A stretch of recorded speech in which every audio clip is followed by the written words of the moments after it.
So it was fun. Anyway, we did both of those. We went. Then we met up. We met up with Eric and Sean. We flew to RTX. We gave everyone a welcome there. We showed up at the booth. We had an RTX exclusive poster, never to be sold again, and it was a big hit. Our original character that we made, well, it's from Red vs. Blue. We just borrowed it for a second. Skeezits, everybody's favorite character from Red vs. Blue. A lot of great quotes. So anyway, so that was there. The panel there was awesome. Had a good time with that. We're doing like a, it's fun. It's our 10th anniversary. Everyone's been real supportive and going like, hey, respect. And I've been like, yeah, respect to you too. That's how the panels have been. So anyway, great bunch of events. Thank you to everyone who came. It was a lot of fun. I had a great time. When Eric and I were there for 4th of July, we went to that's what I was going to ask about. Rooster Teeth party on the 4th of July. And it was cool because, like, in the middle of the party, the fireworks started going off, so everyone just kind of stopped and went outside to see them. And it was just like, it was weird to be in Texas for the 4th of July. I never thought I would experience that. Everyone was very excited, and Eric and I noticed that every douchebag in the world wore a American flag tank top. God, hey, it really looked like every guy that goes to SDSU went to Target and went, oh man, American flag tank top, sick, and then bought it, and everyone wore that. And I don't know if that was like, maybe everyone like talked about it. No, they didn't. But like, fuck, man, that was everywhere. That was rough. During the fireworks, at one point, I put my hand down on a rail and grabbed a man's hand, which was an awkward moment. And then that man was Freddie Wong, and it was just like, sorry, it was just like a weird thing. What moment we had during the fucking fireworks? No, what was weird about it? That I grabbed a man's hand, one, and that like we. What's wrong with that? Was there like a connection?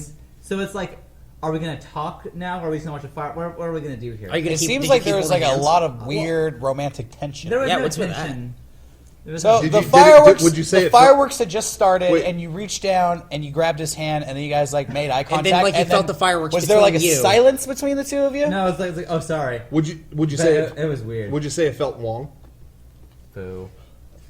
Boo. Boo. Boo. This guy booed that. He's referencing the pilot of the tragic plane that crashed. Yeah, Something Wong, rest in peace. How? Please. How? I mean, how did that get on the fucking If you want to make jokes and laugh about a tragedy like a plane crash, how did it get on the news? Someone wanted that person to get fired. Someone wanted someone else to get fired. I mean, Jesus Christ. But there's no way that the guys filming it had to have, someone had to have known in the studio. It was really cool seeing that the plane had crashed on the news when we were sitting down eating lunch. Hey, yeah, we're in the fucking restaurant of our hotel, and there's like 4 screens with a burning plane on it, and it's like, we're in a fucking hotel. Who didn't fly to come stay in a hotel? Like, who drives from their house to a hotel in their own city and sleeps there? Nobody. This is a place for fucking people who just got off a flight or are going to have a flight in the next few days. And then what kept making me laugh, and I don't mean this is a slight against you, but Sean, you kept going like, well, I mean, it's going to be safer now. Yeah. What do you mean? Well, I mean, they're going to like check that. The tail of the plane? Who was not checking the tail of the plane? I think that's the mentality when a plane crashes. Is like, well, now it's really safe because there's no way 2 planes are crashing. You gotta double check that one part. There's no way. The back? There's no way 2 planes are going to crash in one weekend, which I just think is funny because it's like, no way. Not possible. Oh my god. The stakes have been changed. You know, the worst is we were flying home in the plane and the guy in front of me pulls up his paper and it says plane crash. Oh, I didn't see that. It's just that picture of the plane. He's reading the article. I was like, can you put that? I'm in the air. Can you put that down? I don't need to see that. Oh man. I don't get affected by stuff like that. Like I don't give a shit. But like, it was at a level that was ridiculous. It was on 4 TVs. And they were playing it at the airport. And it was like, hey, I didn't mind. At the restaurant, it was like, oh, come on, but I'm laughing at it. But at the fucking airport, you just don't need to do that. You know what I mean? And also, I was going to say, everybody I know who lives in San Francisco, it's just been a countdown every single day. When you fly into SFO, that wreckage is not moved. It is there. They're still investigating it, so they can't cover it. They're not going to shut down SFO. So when you fly in, there's all the carnage. There it is, all right there. Here's a crashed plane. And yeah, so everyone I know who has flown in the past week is like, I don't want to fly again. Well, to be fair, though, Most people survived the plane. That's true. It's not, totally. It's not the plane's problem. And I mean, how did that happen? How did people? One girl supposedly got run over by an emergency response vehicle. That's fucking ironic. That sucks. I think the latest with that is they think she was covered in the foam they used to cool the flames. Yeah, that sucks. Yeah, you gotta watch out for that foam. Gotta watch out. So RTX was great. RTX was fun. Shouts out to that was a fun ass weekend. Yeah. If I could anything you would want to happen in a fun ass weekend happened RTX. We sang 311 while playing shuffleboard. Kevin's the king of the jukebox. What more do you want? Hey, we were rocking the jukebox at a bar. There was a bar we went to. Kevin took control of that jukebox, and let me tell you, Derek started it right. things. Derek started playing like metal, and that got the bartender to like turn it up. Yeah. But you could tell that like when Rhyme of the Ancient Mariner came on, like when it opens up, like 9 minutes in, the bartender just fucking cranks it. And Derek's like, yeah, I think he likes this song. And so Derek and Garrett were playing like more like Misfits and shit like that. And then Kevin would come on, and I didn't goddamn trust him when he disappeared because Kevin doesn't drink, and if he's not drinking, he doesn't have to go piss. So Kevin disappears, and he's just putting songs on the jukebox. That's just science. But then telling me, no, I didn't. No, that was the last one was my last one, and then he played like 6 more songs. It was so good. So everyone knows out there, they had this particular bar has a very advanced jukebox system. It plays through the entire place, and it's connected to like the internet, so it has like the newest. Yeah. I mean, they had like the new Queens of the Stone Age, all that stuff. Exactly. It's like the iTunes store, exactly. And you can pay $1 to play stuff. Yeah. Or you can pay extra to have your song cut everybody else's. Yep.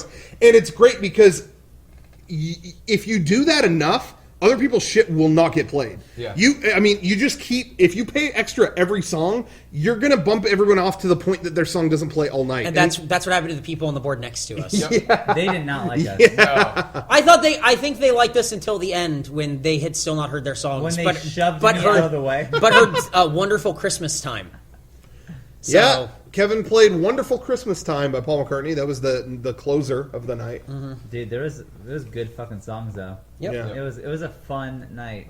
It was a fun convention. Shouts out to Barbara for making that convention happen. That was Barbara and Gus and Rooster Teeth. It's cool. It's a great convention. If you like video games, check it out. They had new video games there. We got a chance to play Dive Kick. Dive Kick which was awesome. Look up Dive Kick. I think right now it's making a push to be added to Steam. So I think it just came out, or it is coming out like next week. It just came out on Steam. No, on PlayStation 3. They confirmed it for PlayStation Network. Yeah. Oh, nice. Oh, sick. It's cool. I hadn't had a chance to play it before I went to RTX, so I checked it out. Me and Garrett fought each other, and it's a cool game. The controls are just 2 buttons. Dive and kick.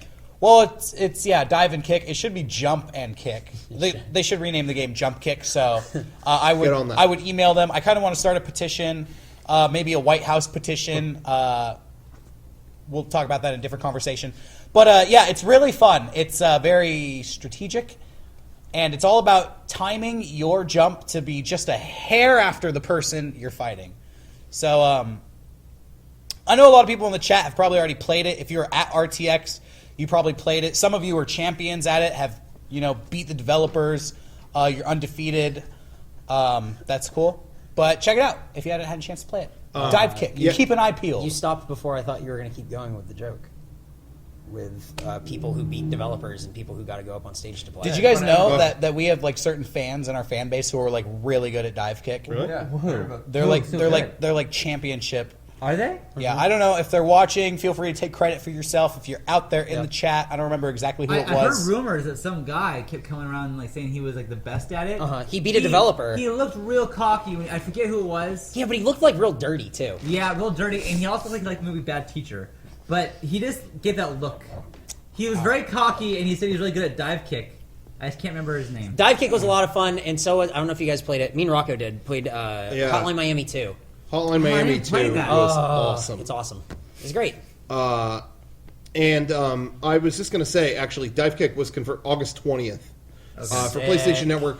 And just like Hotline Miami, which I was going to say, I finally... I had played the game off and on before when it was just on people's computers. But once it got put on PlayStation Network, I played through the entire thing and loved it.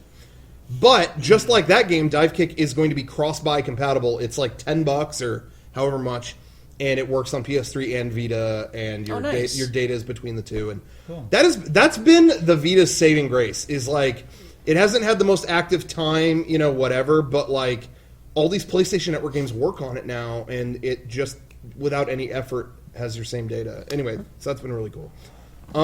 Anyway, I'm gonna get that for sure. Who did we talk to at Devolver? Was it Nigel? Yes. Awesome dude. Yes. Thank you, Nigel, for hooking us up and letting us play Hotline Miami 2. Yes. Which is awesome. What everyone is obviously going to ask, yes, the music is excellent. That's what you were saying. So Yes. I was worried most about the music because I knew it was just I felt like it was going to be more levels. But it feels like there's going to be a cool story. Yeah. The gameplay feels the same. It's really violent. It looks really similar, and the music is really good. On the flight home, Eric was like fucking going I think I beat the game. I was too. I was doing I was playing. But it was just like So like the last 3 or 4 levels. this game, man. Yep, it's fun. I beat it again today, actually. Oh, really? I played it because I played on Brian's Vita, and then today I went home and beat it, and then I beat Last of Us also. Is that what you've been playing lately? Yeah, that's what I've been playing. How long were you guys at that one bar? That bar, Which Buffalo Billiards. We were there every night. I was there every night. Yeah, I was there every night too. For 4 hours a night. You know who we didn't get to see again? Everybody left, and I was still there. Even all the people from the fucking forum left, and I was still there. Oh, really? How does that happen? You're from the forums. I thought you guys would just hang out with me indefinitely. I was so alone. You know who we didn't get to see again? I'm really bummed out about Derek. Yeah. We- What's his name? George. We didn't get to see George. George. If George, if you're out George, there, if you're watching, Eric and I met a fan from the UK. The coolest guy. Named George. They would not stop talking about George. He wanted to make out with Eric so bad. I saw the video of He him climbed trying. on Eric's lap. He was seriously trying to make out with Eric. He was He fucked kept talking about how posh the British are. And you know what? He fucking proved it. The British are fucking posh. Very posh. That's why they have that word. We don't even have a word because we're not that. do you remember when he kept asking where Sean and Rocco were, and he kept yelling stuff, and then I asked him to do an American accent, and then he stood up and got really aggressive and started going, "You want me to do an American accent?" Okay, yeah, I'm sorry. And then he bought us all drinks, and then he disappeared. Yeah. Wow, into the night. I asked him why Britain always loses at Eurovision. He said it's because the rest of Europe can't handle how fucking posh Britain is. Hey! Good. I never considered that before. That's a good answer. Perhaps you are right. So if George, if you're out there, please contact us. You are awesome. God, you're awesome. What a cool guy. Yeah, that was a ton of fun. He kissed Nick Brewer right on the cheek. That's nice. He did. Probably. And Nick didn't even call him a chotch, not even once. Yes.